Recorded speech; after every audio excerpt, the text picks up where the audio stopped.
I would try to do myself and it looked awful. I can hear myself coming. It would make me have this, Energizer Bunny type of energy. What is this woman and what does this mean to me? Hey lady, welcome to my channel. My name is Tiffany, and today what I want to talk about is resting in feminine energy, reclaiming my femininity.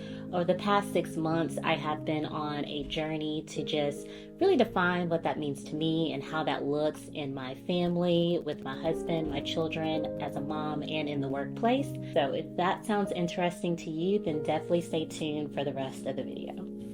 Also, disclaimer that I'm going to put right here is that femininity is what you define it. So as I'm talking about what I've done and kind of sharing kind of the things that I've been doing, just know that it might be different for you. So let's start with the first category, which is going to be my appearance and the way that I look. This is kind of the easy one. Some things that I've been consciously trying to do is maintain my hair and my nails. Normally, I would try to do it myself. My hair is pretty good, but my nails were the one where I would try to do myself and it looked awful. I would try to paint them. So I've made the conscious effort to actually go get them done. It can get expensive, so instead of doing the Gel X, I'll just go get like a regular polish, or I will get SNS, which still gives me the same look, but it's not as expensive and lasts a long time. I will forgo the designs and just get a basic polish or like a French tip. Also, the clothing that I wear, so just trying to wear more dresses, trying to dress up tennis shoes if I wear them. And I've also noticed that my jewelry, instead of wearing I love a big hoop, I used to wear them all the time, but now I've noticed that I'm gravitating towards like studs or like small earrings and just wearing those and incorporating that into my outfit a little bit more. Some other things with my appearance and just the overall way that I carry myself and that I look that I've been working on is fragrances, making sure that I'm getting higher quality fragrances and trying different things that smell feminine to me and that I enjoy and actually last a long time. So I know that I have gotten a Scentbird subscription. I've been using that for several months now and I absolutely love it. I get 1 or 2 fragrances every month and it allows me to smell something different, and if I really love it, I will grab it. So I've been using that. I love Peyton Marie Charles and her vlogs, and in her vlogs she always talks about how good she smells, and I'm like, I want that for myself. So she'll also list underneath her vlog, like in the description, what fragrance she's wearing that day. I don't always have the time to go into a store to try them out, but there's a company called Scent Split where you can go on there, look up these designer fragrances and try them out. And so I've done that a couple of times, and there's a couple that I absolutely love. There's some that I liked but wasn't invested enough to go purchase the full bottle. Next, I want to talk about exercising, and the exercising has nothing to do with how you look on the outside and everything to do with how confident you feel on the inside. So I don't know about you, but during the pandemic, I gained a significant amount of weight. I think I gained about 25 pounds, and that was just because I was sitting at home, kind of lazy, wasn't going anywhere. And I noticed that as we were coming out of it, I started to feel a little blah, if you know what I mean. Like I just did not feel like myself. And after we got through that period, I lost all that pandemic weight and now I feel so much better. So now I just want to talk about some things that I've changed, some habits, some movements. The first thing that I want to talk about as it comes to the way that I carry myself is remembering to slow down. So I am the type of person who is always go, go, go. I move fast. So I work in a corporate environment and I typically have on heels on now that I'm trying to work on my feminine energy. And boom, boom, boom. When I'm walking through those houses, I can hear myself coming. And I'm just like, man, I can't sneak up on anybody.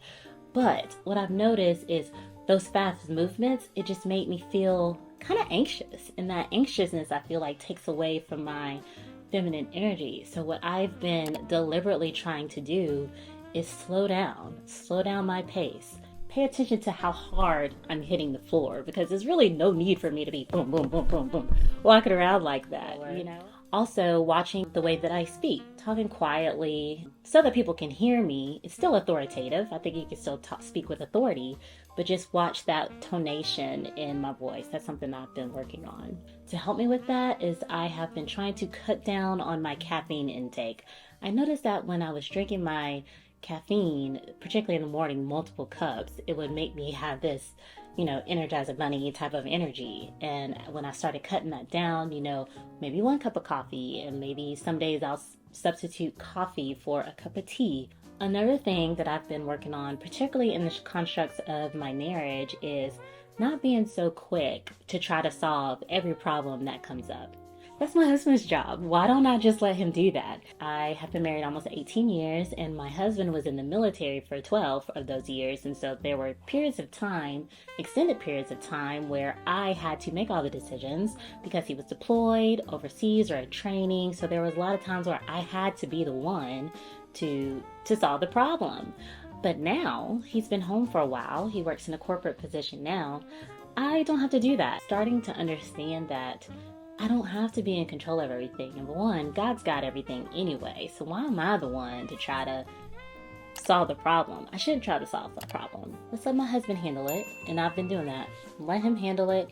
If I can offer some assistance, then I will. One more thing before I forget is my posture. I've noticed that my shoulders tend to come up when I'm walking, when I'm sitting. And so I've been making a conscious effort to just make sure to relax my shoulders, to elongate my neck, and just make sure that my shoulders are down. To me, this is a much more feminine look than like this. And I've noticed that a lot of times I'm walking around just kind of like this, like nervous or anxious or tight. This makes me feel confident. It makes me not feel so uptight, but just kind of relaxed and easygoing. So that's another tip that I wanted to make sure that I got into this video. Now, the next category is the things that I'm working on femininity-wise in a spiritual aspect. And the main thing I'm going to focus on is just me spending more time with God and making sure that I am reading His Word and understanding what He means for me in my life, what He's speaking to me, and just trying to just be more in tune to that. There's something that I've been seeing with a lot of the faith-based content that I've been watching on YouTube, and that is about the Proverbs 31 woman. So my husband's grandmother passed away, and we just went to her homegoing ceremonies in Indiana. And the main theme of her homegoing service was how she exemplified the characteristics of a Proverbs 31 woman. This is just an example of what I want to research and what does a Proverbs 31 woman mean to me. And I do know that the Proverbs 31 woman was the ideal woman and a woman of God. And I just want to do some more research and some more study of that. So that's one thing that I'm going to be studying over the next month or so. Is just, okay, what is this woman and what does this mean to me?